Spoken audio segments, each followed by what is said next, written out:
So what's up? Magandang gabi ulit sa inyong lahat mga kamanok. So once again, this is Linyada ng Mamay. So at this moment of time, panibago na namang katanungan ng ating mga sasagutin. Panibago na namang mga batches ng katanungan ng ating sasagutin. Kung kayo man ay mayroong mga katanungan na gustong malaman tungkol sa pagmamanok. So willing po ako na sagutin yan. Willing po ako na mag-share ng idea tungkol sa inyong mga tanong na yan. Kaya mga kamanok, don't forget na ilagay sa comment section. Don't forget na mag-comment dito para po susunod na video, mapag-usapan po natin. So wag natin masyadong patagalin ito mga kamanok. Ano nga ba yung unang katanungan na ating pwedeng sagutin dito? Ito ay galing kay Johnny Perez. Okay? So mega shoutout sa iyo Johnny. Kailangan ba na nakababad ang Jackie Oats? Yes po mga kamanok. Ang Jackie Oats po kasi is ginagawa natin na i-ferment para po lumabas yung maximum level ng nutrients na meron sa Jackie Oats. Kasi po, kung hindi po natin ito i-ferment, so mananatili po na nasa mababa po ang nutrients ng Jackie Oats.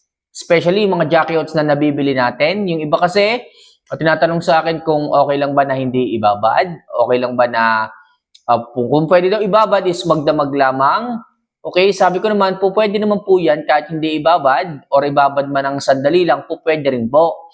Ang problema nga lang, hindi po ganon kataas ang nutrient, okay, na maibibigay ng Jackie Oats sa inyong mga alaga. Okay? Alam po yan ng mga nakapag-try na, ng nakasubok, alam po nila yan. So, yung mga nakapag-try dyan ng fermented Jackie Oats, within 1 month, is within o minimum ng 1 week na nakababad, i-comment nyo naman kung ano ang pagkakaiba. Okay? Yung mga nakagamit dyan, i-comment naman sa baba kung ano ang pinagkaiba ng kayang ibigay na nutrients noong hindi ibinabad at doon sa ibinabad na fermented Jackie Oats within minimum of 1 week and up. So, hintayin ko po ang inyong kasagutan base sa mga nakasubok. Okay? So, isa lang po sasabihin ko sa inyo, pag po hindi nyo yun ibinabad or napakaiksing panahon lang ng inyong pagbababad niyan, hindi po ganun kataas ang sustansya o nutrient level na kaya niyang ibigay sa isang manok. Okay? So next, galing naman kay Arcadio Karandang. So mega shoutout sa iyo, Arcadio Karandang. So idol kamamay, tanong ko lang po, maganda ba sa manok ang fish oil? Okay? Yes po mga kamanok, especially kung medyo malamig ang panahon o kaya naman madalas ang pag-ulan, bumabagyo, napakaganda po ng fish oil sa katawan ng ating mga manok. So kamamay, ano bang magandang may dudulot ng fish oil sa ating mga alaga? So ito nga po ay nagdadagdag ng body heat sa ating mga alagang mga manok, especially sa ating mga inahin. Makakatulong po ito na makapag-produce ng mas maraming itlog, ng mas maraming fertile eggs, okay, sa mga panahon na malamig po. Okay? Kasi nga po, ang ating mga alaga, kapag po masyadong malamig ang panahon, tumitigil or nag-i-stop po sila na mag-produce ng mga itlog. Dahil nga po, nababawasan o bumababa yung tinatawag na body heat sa katawan ng ating mga inahin. So especially also, pwede rin po ito sa mga naglulugon, yung mga pasibol na po ang balahibo. Especially kung mga isang dangkal pa lang yung buntot o kaya naman ganito pa lang kahaba yung mga pulok dito. So napakaganda po niyan. Bakit po? Yan po ay nakakapagpaganda ng growth development ng mga feathers dahil po sa oil na taglay niyan. Okay? So yung oil po na yon, makikita nyo, ang pagtubo ng balahibo parang mamasa-masa, makintab, okay? At saka talagang buhay na buhay. Yun po ang kayang ibigay ng fish oil sa ating mga alagang mga manok. So iwasan nyo lang po na magbigay ng fish oil kapag masyadong mainit ang panahon. So dadagdag po yan sa init ng temperatura na nararamdaman ng isang manok. Okay? Kaya po mga kamanok, maganda po siyang ibigay kung cloudy or something na nag-uulan, malamig ang panahon. So also mega shoutout muna kay Lawrence Gisarlatan. Ayan, mega shoutout po sa inyo. Ito galing kay galing kay Kwangol TV. Ayan, ganyan po yung napilay ko sa cording area kamamay. binigyan ko ng calcium every other day. 3 weeks na siyang hindi makatayo ng maayos pero at least may progress. So yung pong ating mga stags or baby stags na ini-early cordings po natin, make sure mga kamanok na before po natin silang i-cords na ganyan or pwede po natin silang i-hardening muna. Lagyan natin ng mga isang dangkal na cords sa kanilang mga paa. So makakatulong po yun para ma-familiarize po yung ating mga baby stags, yung ating mga stags na ating babagong ilalagay sa cording area.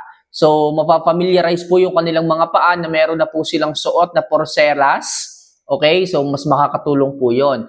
Pero sabi mo nga, Quangle TV, so medyo napilay yung manok which is normal po yan kung hindi po natin idinaan sa hardening, diretso na po sa cording, normal po yun mga kamanok. So ang advice ko po sa inyo, so every other day na lang po ang inyong paglalagay sa cord. For example, ngayong araw na to, so nakita mo na stress yung manok. At the end of the day, alisin mo muna siya, sa ano mo muna patulugin? Sa cage. Okay, kinabukasan, dun muna ulit, palipasin mong isang araw, saka mo ulit ilagay. Para kahit paano makarecover yung kanyang binte dun sa stress. Okay? So, every other day na lang ang paglalagay mo sa cording area. For example, ngayon, ilagay mo, kung may stress, alisin mo bukas, pahinga muna. Kinabukasan, ilagay mo ulit, pero sa kabilang paa naman. Huwag doon sa stress fit na inyong pinaglagyan nung nakaraan. Okay? Para po sa ganon, unti-unti alam niya. Okay? Yung stress na kanyang kakaharapin kapag ka siya ay nasa cording area. So, week by week na lumilipas, makaka-adapt siya sa stress na mararamdaman niya. And also, makakatulong din po para mas mabilis makarecover yung manok, lagyan nyo po ng saging, kahit po gantong kalaki lamang sa bawat pagkain nila.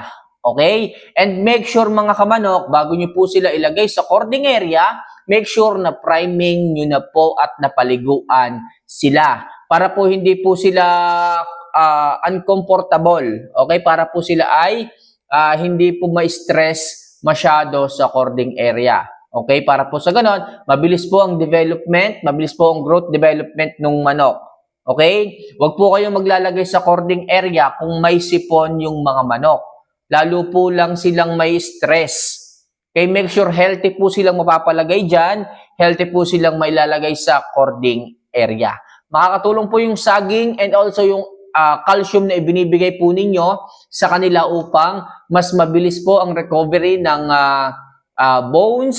Okay? At the same time, magkaroon po sila ng mas mabilis ding bone development while naroon po sila sa cording area. Okay? So, Quangle TV, sana po ay nasagot ko ng maayos yung katanungan mo. So, next, hanap pa tayo dito, no? Yan. So, galing kay Elmer Gonzalez. Lods, anong pambakuna sa isang buwan? Okay? So, pag isang buwan na po ang ating mga sisiw at wala pa po tayong naibibigay na kahit na anong vaccine sa kanila. Okay? So, sa edad po na isang buwan, ibig sabihin, nakalampas na po siya dun sa stage ng Fowlpox, stage ng Gumboro. Okay? So, pagka nandyan na po sila sa 1 month old, po pwede po tayo magbigay ng NCD Lasota.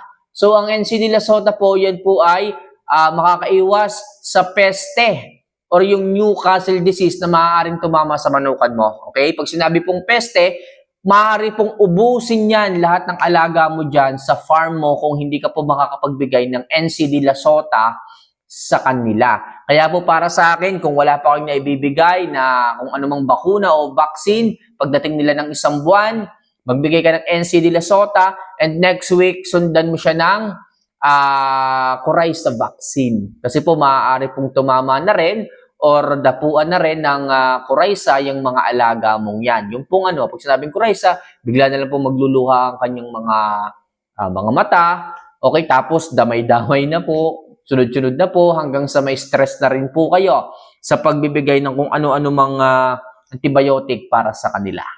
So mga kamanok, ilan lang po yan sa mga tips, okay, at saka sa mga katanungan na po pwede nating sagutin. So sana po sa susunod na video natin, mas marami pa akong kasagutan na masagot, kagaya nito. So ang gagawin nyo lang, ilagay nyo lang po sa comment section ang inyong mga katanungan at ako na po ang bahalang sumagot and may shoutout kayo next video. So paano mga kamanok? Mahal ko po kayo. See you for our next vlog. Paalam.